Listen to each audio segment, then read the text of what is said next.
3.2. Escenarios para elegir. Asumir y enfrentar los desafíos antes resumidos supone no solo tener algunas respuestas aproximadas a las preguntas que se abren, sino esencialmente tener claras nuestras concepciones pedagógicas en lo que a la enseñanza tecnológica se refiere. Yo supongo que usted hace sus clases de una manera determinada, sea utilizando el modelo frontal de exposición didáctica o utilizando el modelo de aprendizaje constructivista. El primero, conocido y practicado desde siglos, corresponde a la clase magistral, donde el que sabe entrega a sus alumnos conceptos, hechos, argumentos, principios, postulados, reflexiones estructuradas que deben ser aprendidas y recordadas, aplicadas correctamente. Es una especie de trasvasije donde desde la mente del profesor a la mente de sus discípulos.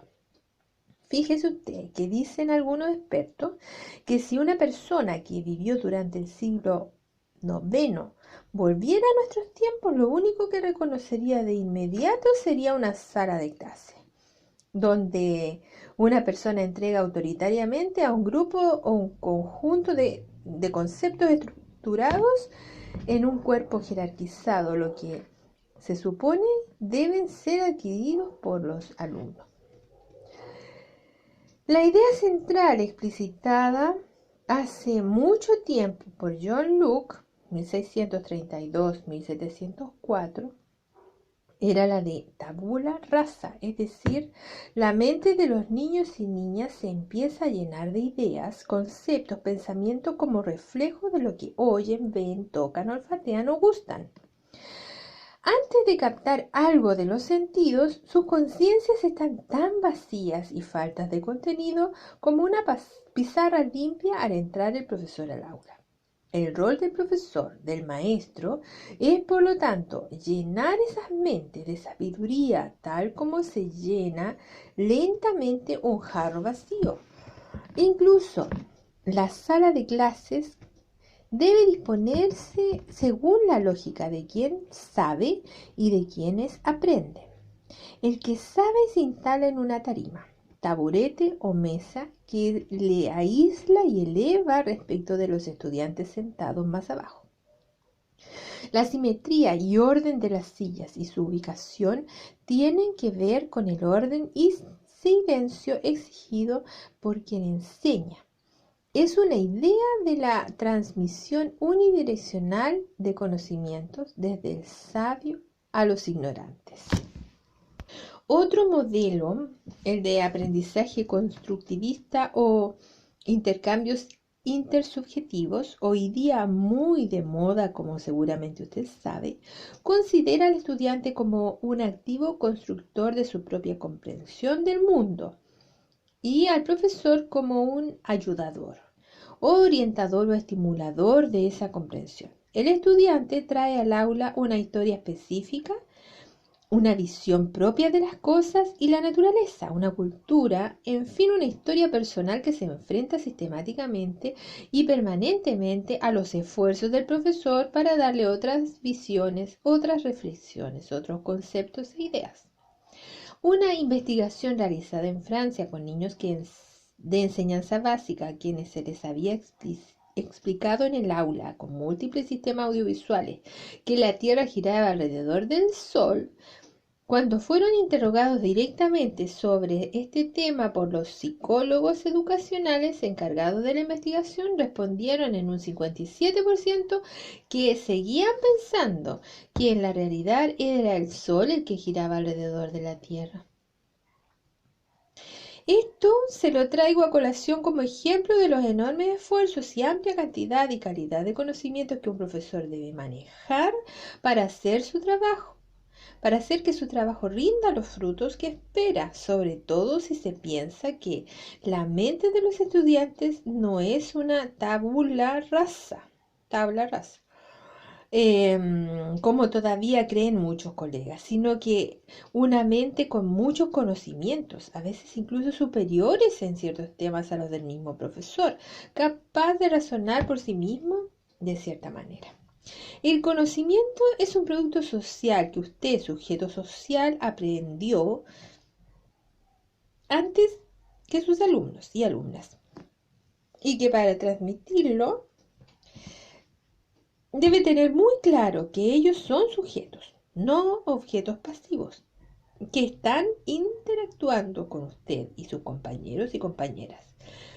Y es precisamente en el conocimiento profundo de cómo se realizan las interacciones entre las personas y cómo usted puede dinamizarlas en el proceso de enseñanza-aprendizaje, donde está su ventaja relativa.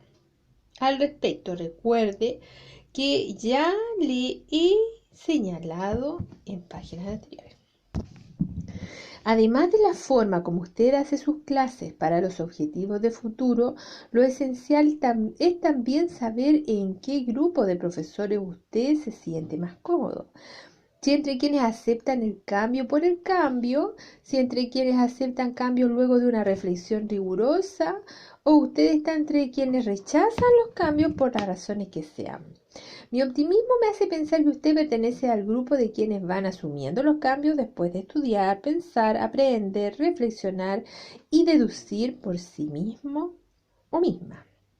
De allí que le propongo que estudie atentamente el material de lectura que le adjunto a este libro, un documento escrito por Christian Cox, puesto que es el escenario educacional que se puede elegir como escenario de futuro. Resultará del cruce entre las nuevas concepciones pedagógicas, el desarrollo de la tecnología, la capacitación sistemática de los docentes y la voluntad política de quienes gobiernan para continuar invirtiendo en educación. 3.3. Algunas acciones. De las múltiples reflexiones que he realizado a lo largo de mi vida respecto de la educación en general y en particular de la tecnológica, surgen algunas conclusiones que espero le interesen porque usted y los profesores como usted que batallan día a día en el aula son los factores esenciales del cambio o la rigidez conservadora en esto de la educación. La verdad es que no se saca gran cosa con excelentes mallas curriculares, computadores en todas las escuelas, objetivos fundamentales horizontales o transversales o verticales claros y precisos. Si los profesores, que son el alma, energía y mente del sistema educacional, no se conmueven, ni se suman, ni dan respuesta a los nuevos planteamientos. Además de la forma como usted hace su clase para los objetivos de futuro, lo esencial es también saber en qué grupo de profesores usted se siente más cómodo. Si entre quienes aceptan el cambio por el cambio, si entre quienes aceptan cambios luego de una reflexión rigurosa. Ay, pero si esto lo leí recién. Ya.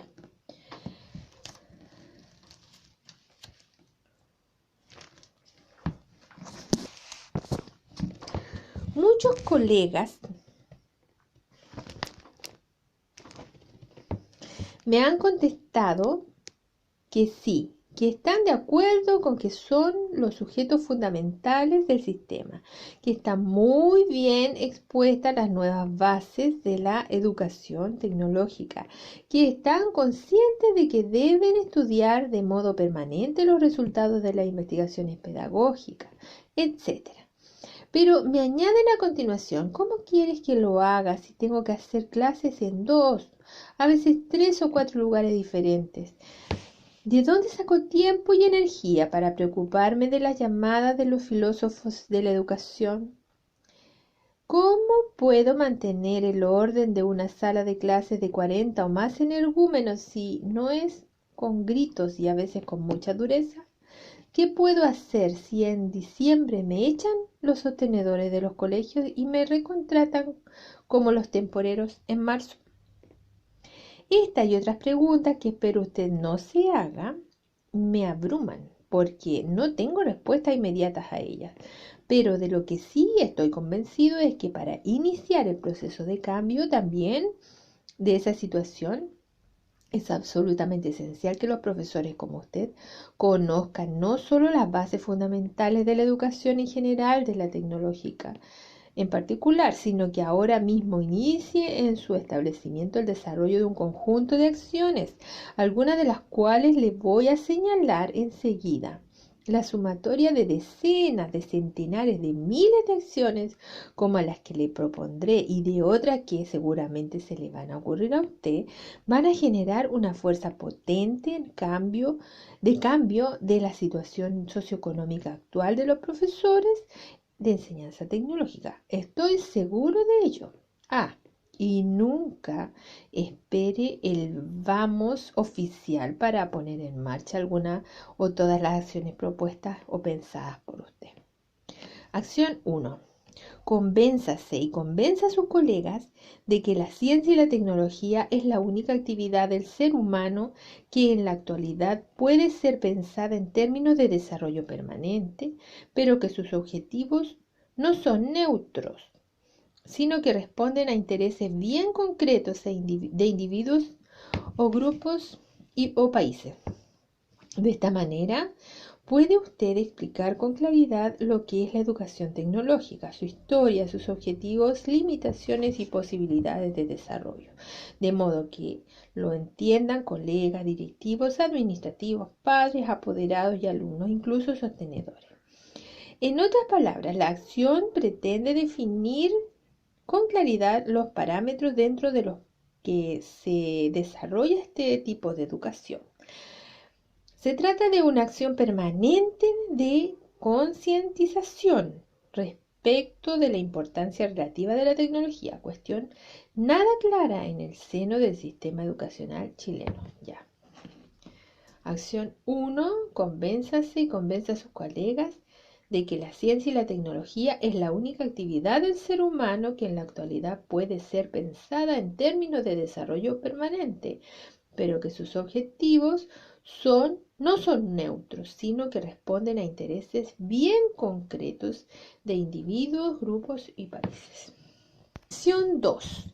Piense, elabore, desarrolle con sus alumnos y explique a los colegas algunas unidades de tipo instruccional que, siendo compatibles con el pensamiento tradicional de la educación técnica, muestre también los elementos centrales de la nueva educación tecnológica.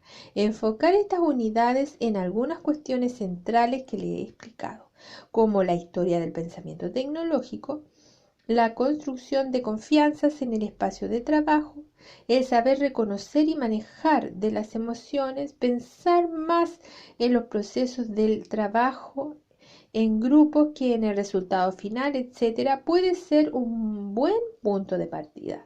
Se trata de trabajar por cerrar la brecha entre la educación técnica tradicional y la educación tecnológica que propone el Ministerio de Educación y las nuevas realidades socioeconómicas y culturales que estamos viviendo en Chile. Para asegurar el éxito de las unidades que elabore, trabájelas inicialmente como proyectos piloto. Acción 3. Preocúpese de demostrar especialmente a los colegas que el desarrollo de las nuevas prácticas centradas en la educación tecnológica alivia el trabajo docente y no lo recarga. Lo normal, según mi experiencia, es que los colegas, cuando no perciben claramente que lo propuesto supone una ventaja relativa respecto a sus prácticas pedagógicas habituales, fingen interés. Asienten con la cabeza ante las nuevas propuestas, pero siguen con sus rutinas habituales.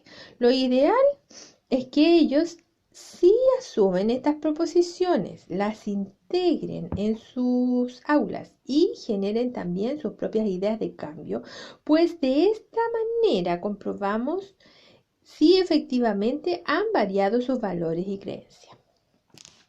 Acción 4. Haga esfuerzos permanentes por crear espacios de reflexión, debate y análisis de los proyectos pilotos, de modo que los colegas y usted vayan aprendiendo colectivamente que esto del cambio siempre supone avances y retrocesos. Se trata de llegar a pensar colectivamente en cambios que tengan siempre un sentido de beneficio colectivo y que Los esfuerzos imaginativos y de creación en este sentido deben llegar a ser parte habitual del comportamiento de todos los profesores. Dentro de estos espacios es importante que usted identifique los colegas que sean líderes de opinión, que crean en la educación tecnológica y que sean propositivos. La idea es la creación permanente de nuevos espacios de reflexión al estilo de rizomas, raíces horizontales y subterráneas desde las que brotan nuevas plantitas. Acción 5. No olviden nunca que estos procesos, si bien son pedagógicos y en función de que a la larga el rol del profesor tendrá una mejor valoración social y económica, siempre van a despertar resistencia entre los colegas refractarios al cambio. Si la oposición es pasiva, el problema es menor, pero si es activa, comienzan a aparecer las barreras típicas de rechazo a lo desconocido. Por ello, es de suma importancia no aislar a los profesores resistentes al cambio, ni tampoco reprocharles su conducta. Acción 6. Estudie cuidadosamente las propuestas de reforma educacional que propone el Ministerio y piense alguna actividad que se traduzca en un proyecto piloto para estimular la curiosidad y placer de los niños y niñas en el aprendizaje de la ciencia y tecnología desde la enseñanza básica. ¿Qué le parece, por ejemplo, usar la astronomía como un elemento aglutinador de un proyecto de esta naturaleza con un simple cilindro de cartón? Cilindro de cartón. Ay, una lente. Puede usted empezar a hacer maravilla. Acción 7. Acción 7. Por ningún motivo permita que los computadores se transformen en el eje central y exclusivo de la enseñanza tecnológica. Ellos son una herramienta más y como tal tienen que ser utilizados en sus clases. Al respecto debe usted tener muy claro y transmitirlo a sus alumnos y colegas que lo fundamental es la comunicación entre los seres humanos y no la conexión entre ellos. Acción 8.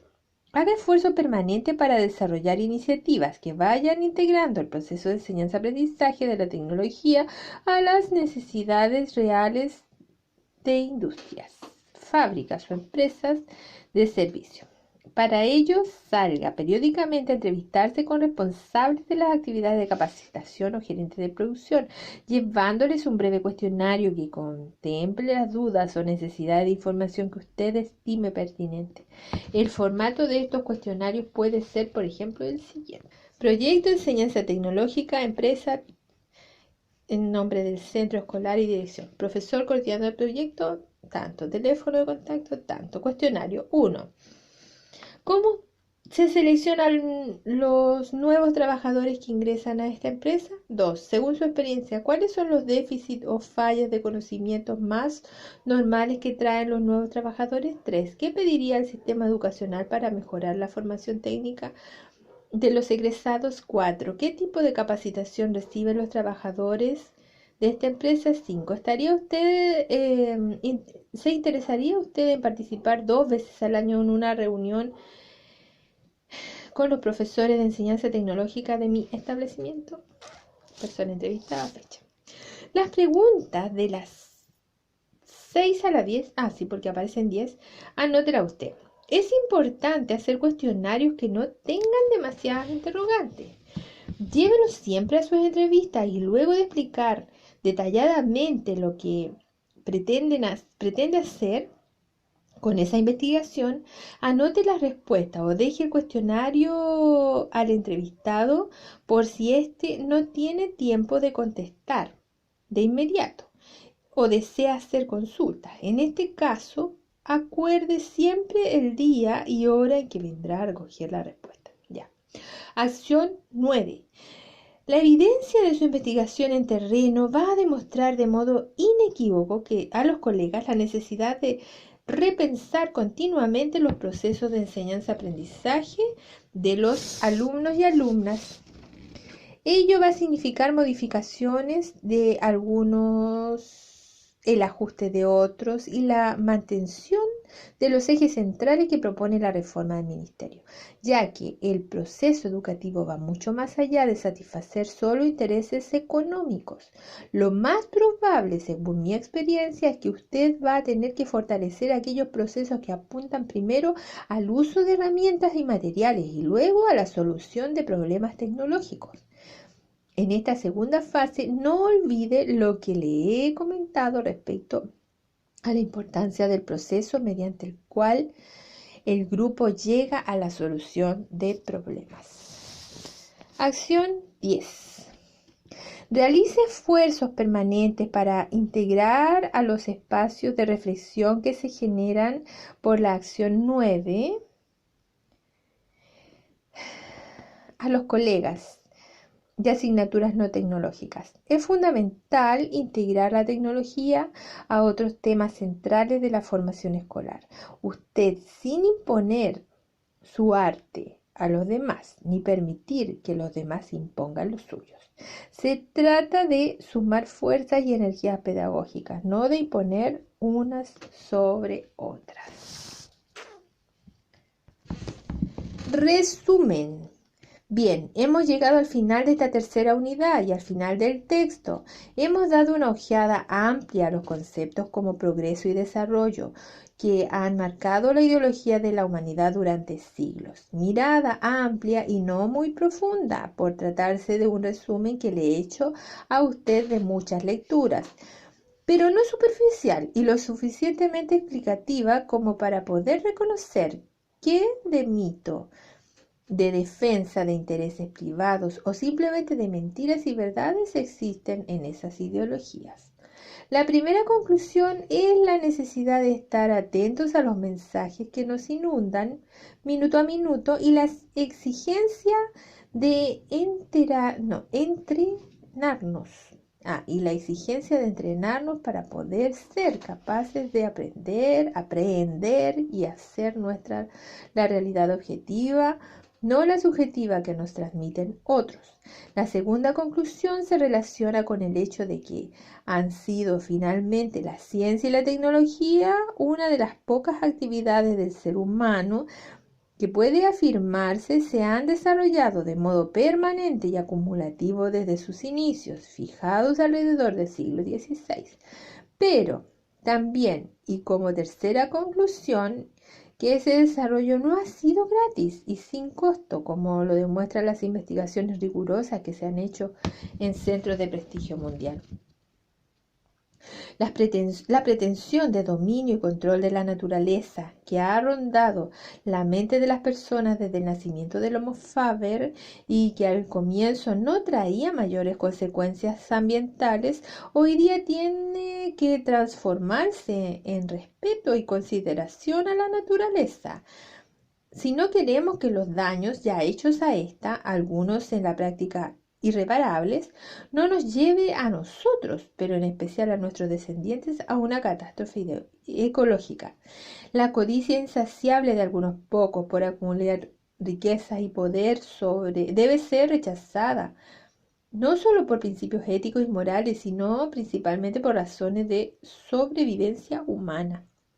Lo anterior es el primero de los problemas pendientes, es decir, no resueltos hasta la fecha, pese a que están perfectamente definidos y acotados. Se trata de problemas no menores y que tienen que ver directamente con nuestro rol de ciudadanos en general y de profesionales de la educación en particular. Otros problemas son el de la calidad de vida de los trabajadores, incluida su cesantía, la destrucción sistemática por la dictadura militar de las redes sociales y su necesidad de reconstrucción para reconstruir confianza y la repartición con justicia del excedente de riqueza que generamos entre todos. Le he resumido también lo que considero son desafíos del futuro que tenemos como profesores y que se refieren al cambio de nuestra metodología de enseñanza de la tecnología. en el marco de la necesidad de relativizar la idea de progreso permanente, de tener claro cuál es el desarrollo tecnológico que necesita Chile como país y del rol de la mujer, que la mujer debe asumir en todos estos procesos. Respecto a esto último, espero que usted se haya dado cuenta de que si bien se puede concluir que la ciencia y la tecnología han sido las actividades que se han desarrollado de manera constante, ni el trabajo de desarrollo ni tampoco los frutos de este han sido realizados ni distribuidos equitativamente entre los seres humanos en general, ni entre los géneros en particular. La iniquidad permanente que ha existido históricamente en este proceso de desarrollo científico-tecnológico es un desafío a futuro que debemos tomar en cuenta y comenzar a asumirlo desde ya en la práctica concreta que desarrollamos en nuestras aulas. Los conceptos fundamentales para hacerlo espero que le hayan quedado claros.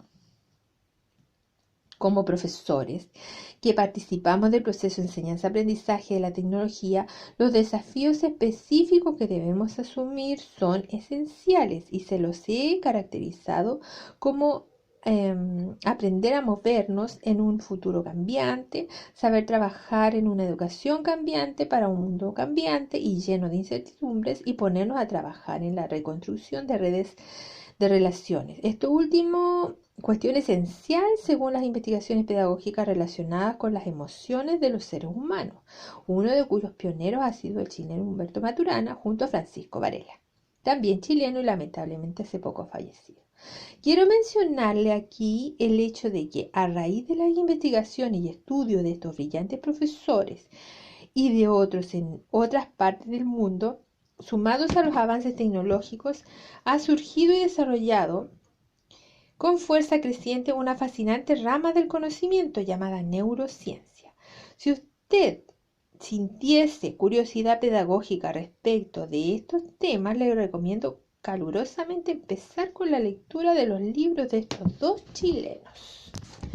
El futuro cambiante significa una educación cambiante, pero cambiante tal vez en contenidos y en procesos para alcanzar determinadas metas y objetivos, ya que, según pienso, hay cuestiones invariables en los procesos educacionales, como son el desarrollo de los estudiantes de la autorreflexión consciente, aprendiendo y aprehendiendo las realidades objetivas del mundo que lo rodea. El reforzamiento de valores éticos y morales como la solidaridad, la justicia social, hoy se dice la equidad, la construcción de confianza en el otro y de ello el respeto a la diferencia, la ampliación y la profundización de la democracia, el pensar en Chile como país con un proyecto de futuro en beneficio de todos. Hoy día tenemos varias alternativas u opciones para la construcción de ese futuro. Su elección y puesta en marcha depende en parte de todos los ciudadanos, pero depende mucho de nosotros, los profesores. El realizar o no acciones concretas en el espacio docente que nos corresponde, es decir, en la enseñanza tecnológica. Es solo responsabilidad suya, mía y de los demás colegas. Algunas de tales acciones le he sugerido en este libro.